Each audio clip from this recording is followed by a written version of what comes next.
Halo, Saudara Subradio, ketemu lagi di podcast Ngobrolin. Kalau biasanya podcast Ngobrolin itu soal sejarah, kemudian juga soal budaya. Kali ini dia beda nih. Ada istilah namanya kecil-kecil cabai rawit. Mungkin ini ya istilah yang pas soal menggambarkan salah satu anak yang masih kecil tapi udah peduli banget sama lingkungan, bahkan juga udah banyak banget produknya. Sekarang bersama dengan saya, Nia Kurnia, kita akan ngobrol bersama dengan Rasio dan Bunda yang akan mengajak Anda untuk diskusi bersama di sini selama 1 jam ke depan. Jadi pantangin terus. Jangan lupa like, subscribe, dan komen untuk terus berlangganan di Supradio. Salam Merdeka! Oke, Saudara Supradio, seperti yang tadi sudah saya bilang, kalau hari ini Nia kedatangan tamu ya, lebih tepatnya Nia yang datang nih kali ini. Dan sudah bersama dengan Nia di sini ada Rasio dan Bunda Indah. Selamat sore. Keren banget kalau teman-teman lihat di depan, inilah produk dari Rasio ya. Masih kecil memang usianya masih 11 tahun, tapi prestasinya luar biasa gitu ya. Ini sudah membuat apa ini namanya Rasio? Itu pupuk organik tanaman dari Mm-mm. cangkang telur. Jadi cangkang telur ini kan sampah, itu saya olah menjadi pupuk tanaman gitu. Karena cangkang telur kan kalsiumnya tinggi sekali, jadi bermanfaat untuk tanaman. Oke, ini pupuk cangkang telur ya. Ya, Kalau yang itu tadi?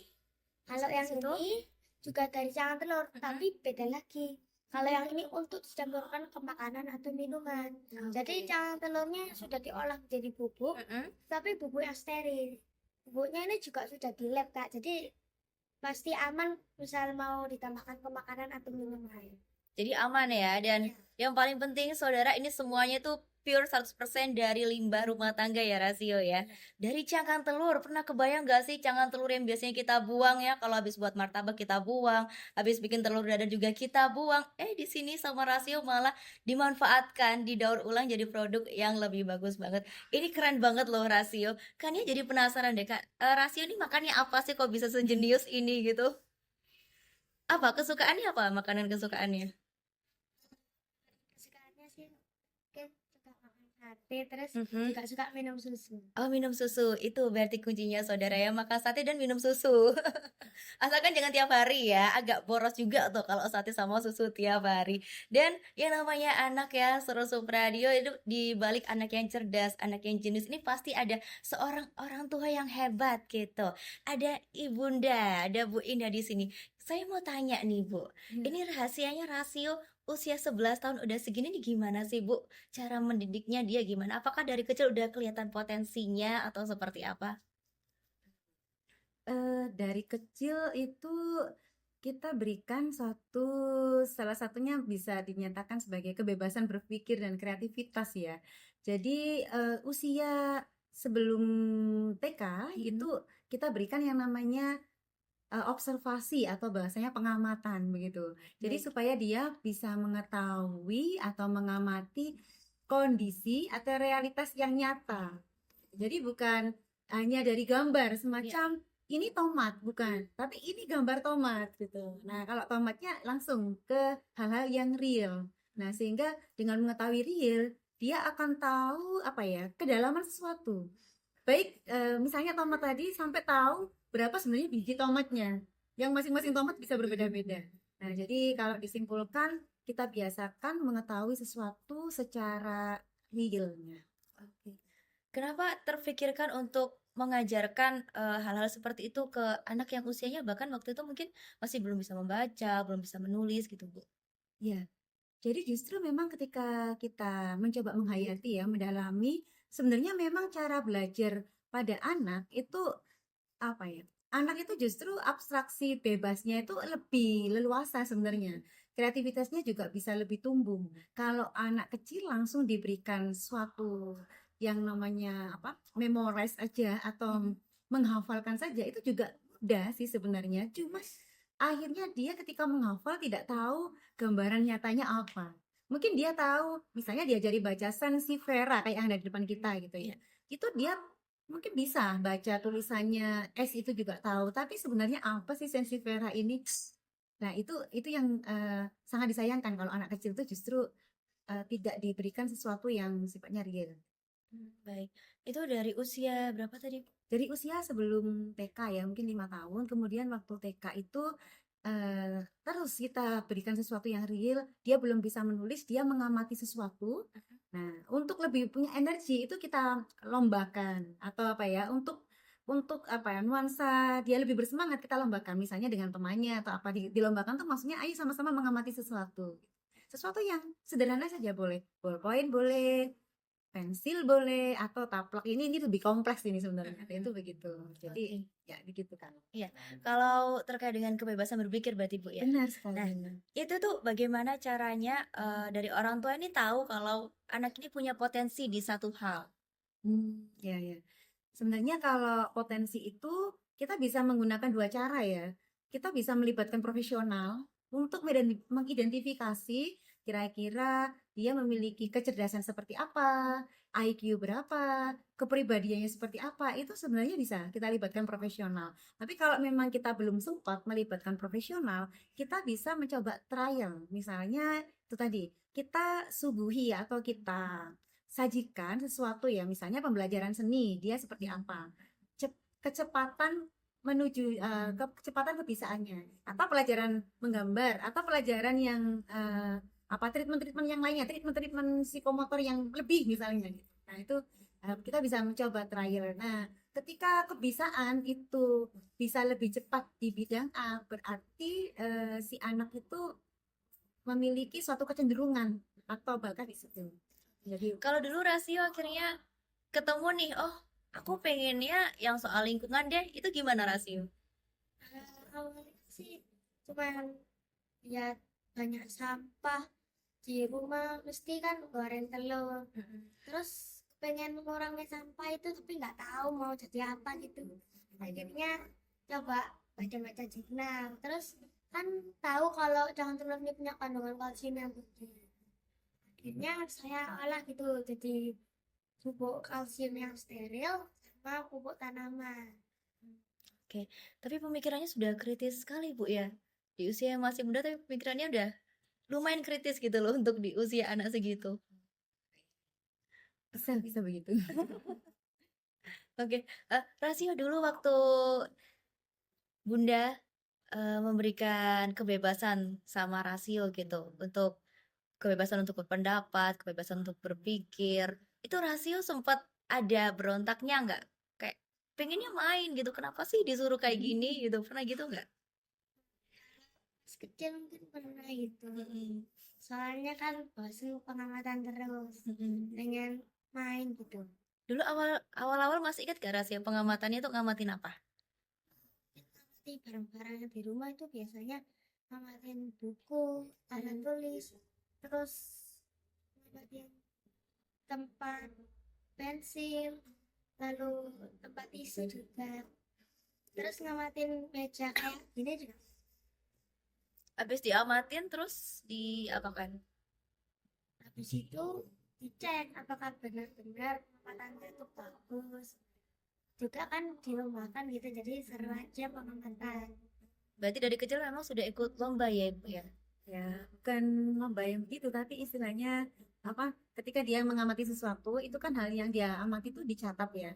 Ketika belum bisa menulis, dia menyampaikan, nanti orang dewasa yang membantu mencatatkan. Nah, setelah dari pengamatan itu cek and recheck. Misalnya dia mengatakan ada coretan warna biru di pojok. Mana lah itu kan tidak dilihat di barangnya itu dilihat gitu loh. Misalnya dia misalnya tomat gitu ya, ada 70 biji misalnya gitu, 70 biji. Nah itu tunjukkan, nah itu untuk check and recheck. Nah di situ maksudnya dilombakan itu bukan perlombaan yang lomba untuk prestasi sih, tapi untuk lebih ke seru gitu, seru. Jadi harus ada dua orang partnernya, misalnya sama keluarga yang lain, entah kakaknya atau tetangga gitu kira aja. Oke, Bu. Tapi untuk kesadaran dan ini Bu ya, kemampuan diri untuk oh anaknya mau dibikin kayak gini deh. Itu ibu ibu sendiri apakah ada inspirasi atau memang pola pola asuh dari keluarga tuh juga seperti itu atau gimana? Iya, iya, iya. Jadi ya memang kalau anaknya dibikin seperti ini itu benar. Jadi apa namanya? kita melihat ya, si anak itu kan sebenarnya selalu ada milestone sih kalau di psikologi itu ya. Ada milestone-nya pertumbuhan dia seperti apa.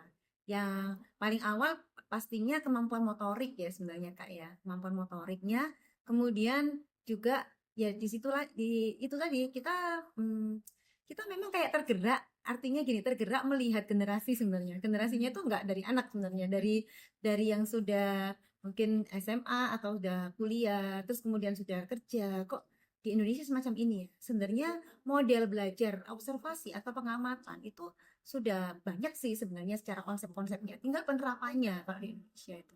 Tapi kalau di luar negeri sebenarnya anak-anak itu cara berpikirnya atau cara belajarnya itu sudah pengamatan banget.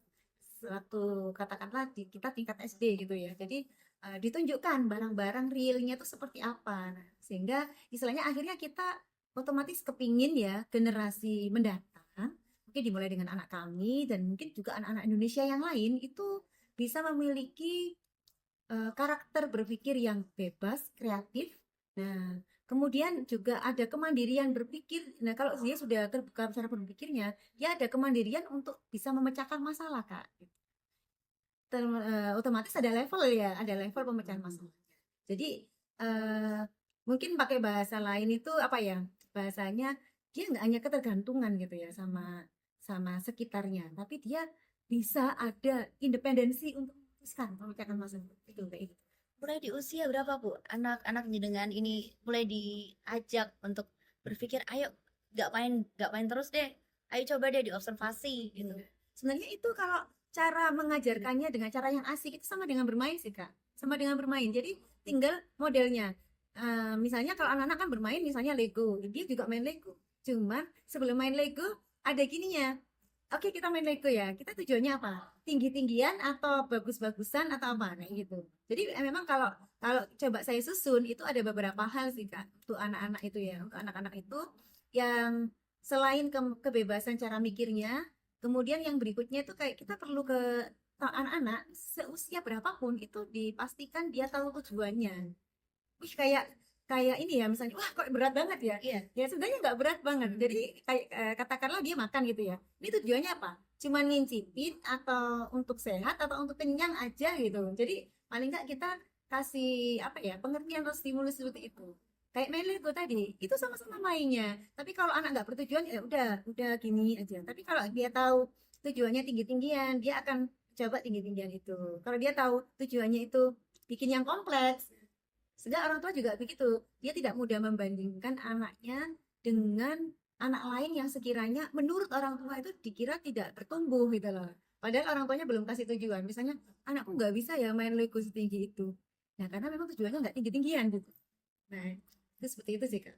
Ya, ini nih Bu yang menjadi banyak keluhan anak-anak kayaknya ya dibandingkan dengan anak tetangga, Iya, dengan saudaranya sendiri mungkin ya. Berarti yang terpenting tadi adalah memberikan tujuan tadi, Bu ya. benar sekali. Oke, baik.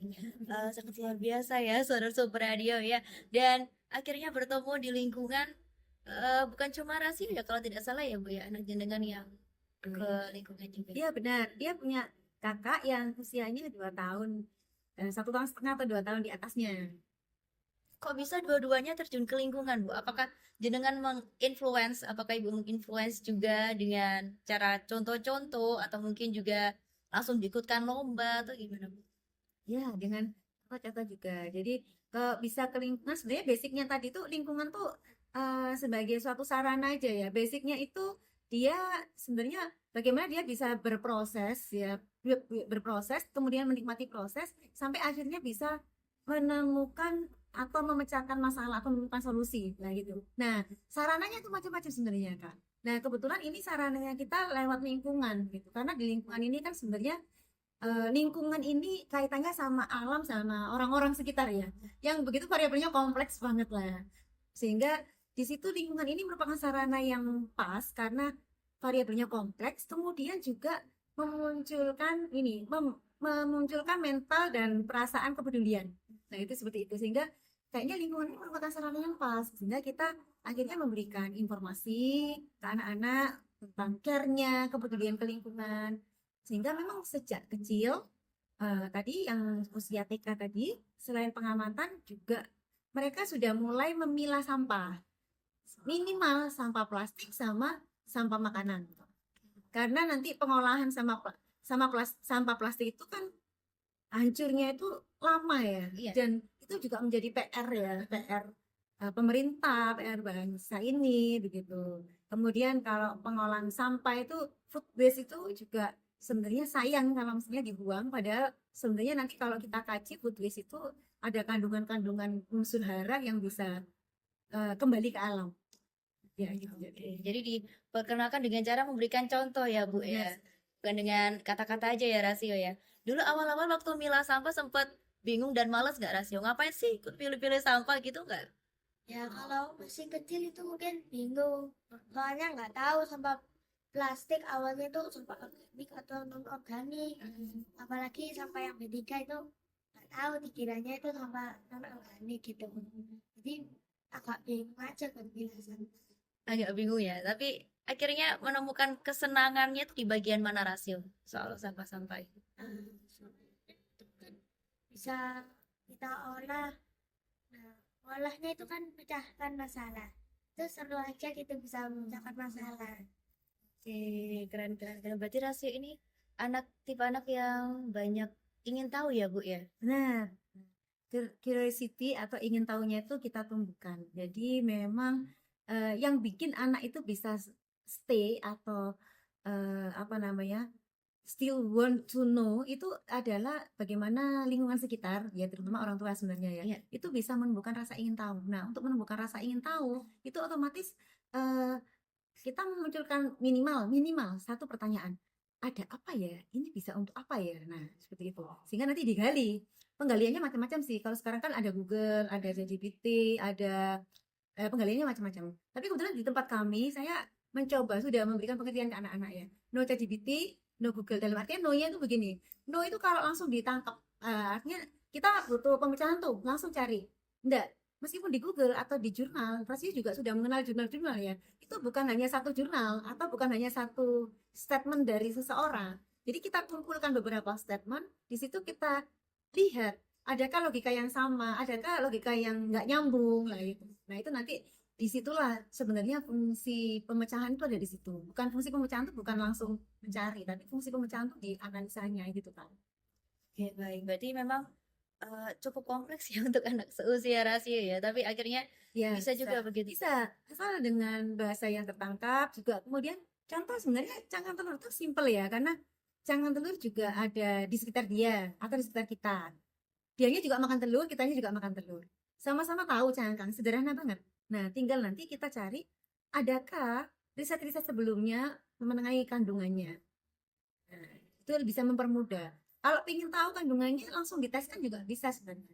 Nah, tapi kita juga bisa melalui riset sebelumnya. Kemudian, nah dari situ oh ternyata ada kandungan kalsium. Dia tinggal mencari kalsium itu fungsinya untuk apa aja. Nah, dari situ akan terbongkar. Siapa sih yang butuh kalsium? Ternyata batang tanaman butuh, manusia butuh, ini butuh. Nah, tinggal manusia butuh kalsium seperti apa, tanaman butuh kalsium seperti apa. Nah, nanti digali lagi lah gitu. Seperti apa yang dibutuhkan? Nah, itu mencari lagi. Jadi memang nanti itu mencari-mencari itu bisa kayak snowing ball ya. Pertanyaan itu bisa bisa bergulir sendiri gitu kan. Oke. Tapi kalau menghadapi anak yang ingin tahunya besar, sempat kewalahan untuk menjawab tidak? Oh, gitu ya. Iya, iya, iya, sempat, sempat. Sempat juga. Biasanya saya kasih stop gitu.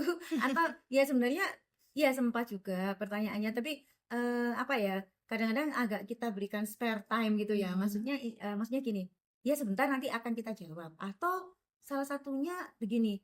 Coba kamu cari dulu. Nanti hasilmu kita diskusikan. Cara carinya semasa bisa dicari dengan pengamatan, dengan indera. Jadi ya cari aja dengan indera. Kalau tidak, ya cari aja data-data gitu.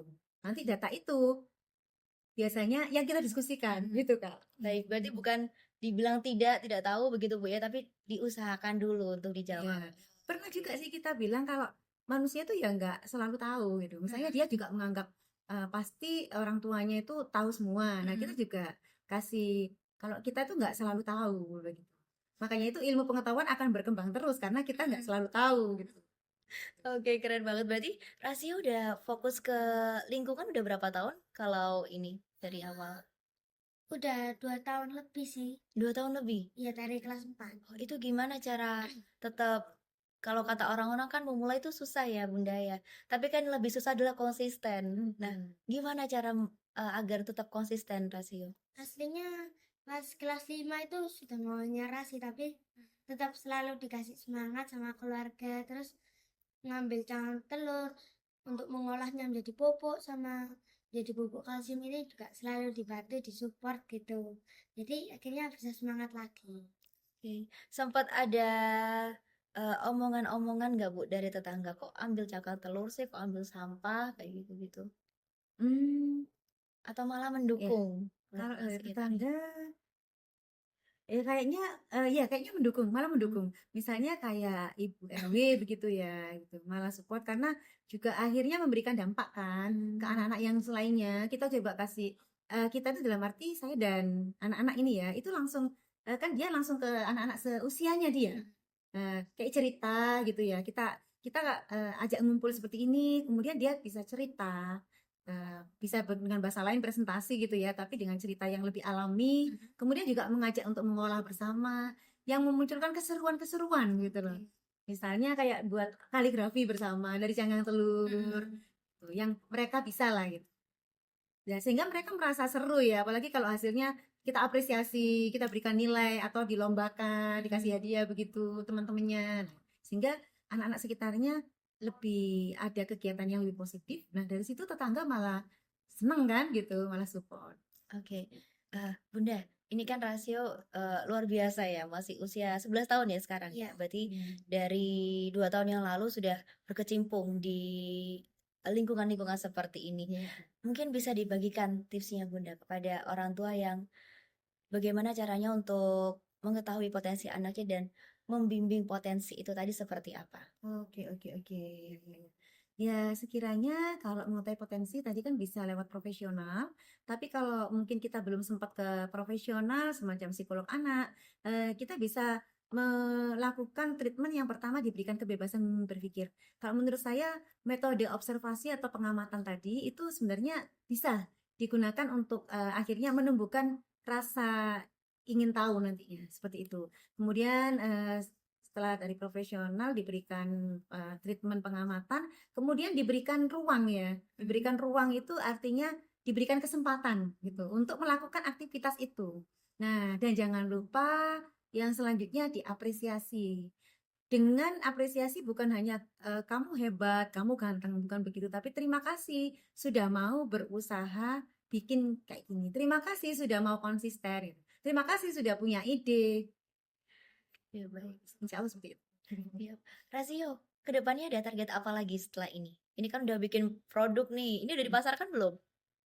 Sudah sih, tapi baru lihat pameran-pameran. Mungkin kalau target kedepannya bisa dipasarkan lewat online gitu, lewat misalnya Shopee atau toko-toko online lainnya. Terus juga pengen ngolah cangkang telur lebih banyak lagi sih, biar lingkungan ini tuh bisa cepat bersih gitu. Fokusnya ke cangkang telur terus, apa nanti ke depan pengen nyoba yang lain juga? Fokusnya sih ke cangkang telur doang, tapi tetap gitu, misal ada sampah plastik tetap diambil, dimasukkan, diolah menjadi ekobrik gitu. Tapi tetap fokusannya untuk mengolah cangkang telur. Cangkang telur dan lingkungan itu tadi ya? Oke. Rasio gedenya pengen jadi apa sih? Awalnya sih pengennya jadi pengusaha. Oh, keren. Dari produk-produk cangkang telur ini bisa dijual gitu. Sampai sekarang masih tuh pengen jadi pengusaha ya? Oke, semoga jadi pengusaha yang sukses ya. Ya. Udah 11 tahun. Oke, terima kasih banyak Ibu Indah dan juga Rasio dan saudara. Ada satu kutipan yang ingin, ya sepertinya cocok sekali dengan Rasio dan Bunda. Saya mengutip dari kata-kata Insinyur Soekarno yang mengatakan, beri aku satu orang tua maka akan kucabut gunung dari akarnya. Beri aku 10 pemuda maka niscaya akan kuguncangkan dunia. Semua potensi pasti akan bisa berkembang jika ada platform dan ada lingkungan yang mendukung. Sampai jumpa di podcast Supradio lainnya, di podcast ngobrolin lainnya. Saya Nia pamit. Selamat sore dan salam merdeka.